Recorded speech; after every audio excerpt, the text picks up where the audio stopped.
guru serta teman-teman yang saya cintai. Burung Nuri terbang ke tepi, singgah sebentar di dahan jati. Perkenalkan, saya Safika Airiza Putri, izinkan berbagi ceramah hari ini. Pada kesempatan kali ini, izinkan saya menyampaikan sebuah pidato dengan tema dampak bullying. Pertama-tama, marilah kita panjatkan puji syukur kehadirat Allah Subhanahu wa Ta'ala karena berkat rahmat, taufik dan hidayahnya, kita semua bisa dapat berkumpul di tempat ini dalam keadaan sehat walafiat. Salawat serta salam semoga selalu tercurah kepada junjungan kita Nabi Muhammad SAW beserta keluarga, sahabat, dan para pengikutnya hingga akhir zaman. Hadirin sekalian yang berbahagia, pernahkah kita melihat ada teman yang diejek karena fisiknya, ada yang didorong, dipukul, atau bahkan dikucilkan dari pergaulan? Itulah yang disebut bullying. Sayangnya, banyak orang menganggapnya hanya candaan. Padahal, bagi korban, itu bukan candaan, tapi luka yang bisa membekas lama. Coba bayangkan, kalau ada teman yang tiap hari diejek, dipanggil dengan julukan yang buruk, bagaimana perasaannya? Senyum mungkin masih ada di wajahnya, tapi hatinya menangis, bahkan ada yang sampai tidak mau sekolah lagi hanya karena takut dibully. Allah Subhanahu wa Ta'ala sudah memperingati kita dalam Quran surat Al-Hujurat ayat 11 yang artinya, hai orang-orang yang beriman, janganlah suatu kaum mengolok-olok kaum yang lain. Boleh jadi mereka yang diperolok itu lebih baik daripada mereka yang mengolok-olok. Masya Allah, jelas sekali ayat ini.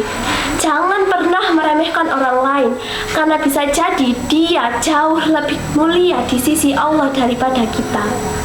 Rasulullah SAW juga bersabda, seorang muslim adalah saudara bagi muslim lainnya. Ia tidak boleh menzaliminya dan tidak boleh membiarkannya disakiti. Hadis riwayat Bukhari dan Muslim. Hadirin yang saya cintai, bullying menimbulkan banyak dampak buruk. Korban sering kehilangan rasa percaya diri, merasa minder, dan prestasinya menurun karena hilang semangat belajar. Tidak jarang bullying menimbulkan trauma yang terbawa hingga dewasa. Lingkungan sekolah pun ikut terkena dampaknya.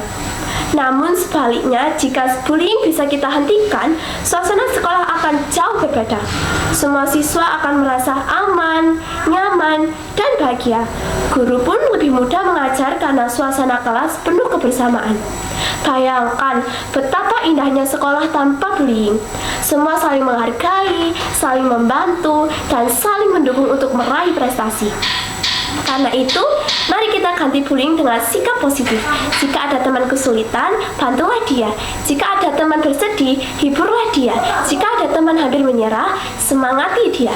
Dan yang paling penting, hargai perbedaan yang ada. Dengan begitu, sekolah kita akan menjadi tempat yang damai, menyenangkan, dan penuh berkah dari Allah Subhanahu wa Ta'ala.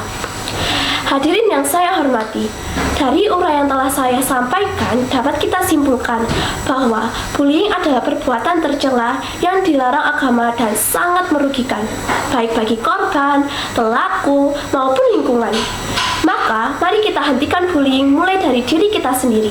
Jadilah pelindung, bukan penyakiti. Jadilah penghibur, bukan penghancur hati.